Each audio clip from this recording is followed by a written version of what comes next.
18 days 3 kgs to lose. Day 8 start ചെയ്യുന്നത് വളരെ ഡാർക്കായി തന്നെയാണ് കേട്ടോ. മധുരം ഇടാത്തൊരു ചൂട് കട്ടൻ കാപ്പിയോട് കൂടെ.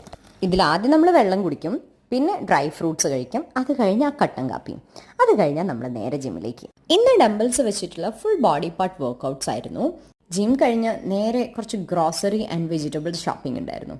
നല്ല ഫ്രഷ് ആയിട്ടുള്ള കുറച്ച് വെജിറ്റബിൾസ് ഒക്കെ വാങ്ങി നമ്മുടെ ചായയും കുടിച്ചു. ഈ ഒരു ഷേക്കിൻ്റെ റെസിപ്പി വേണ്ടവരൊന്ന് പറഞ്ഞാൽ മതി കേട്ടോ, ഞാനൊരു വീഡിയോ ചെയ്യാം. ഇന്നത്തെ കുമ്പള ജ്യൂസിന് കുറച്ചൊരു പുളിപ്പുണ്ടായിരുന്നു, എന്നാലും അഡ്ജസ്റ്റ് ചെയ്ത് കഴിച്ചു. ചിലർക്കെങ്കിലും വിയേർഡായിട്ട് തോന്നുന്ന ഒരു കോമ്പിനേഷനാണ് ഇന്നത്തെ ലഞ്ചിന് ഇഡ്ലിയും മീൻകറിയും. ഒരു തവണ ഒന്ന് ട്രൈ ചെയ്ത് നോക്കൂ കേട്ടോ. സ്റ്റീംഡ് ആയിട്ടുള്ള കോണ് ഈ മഴയത്ത് കഴിക്കാൻ നല്ലൊരു രസമല്ലേ.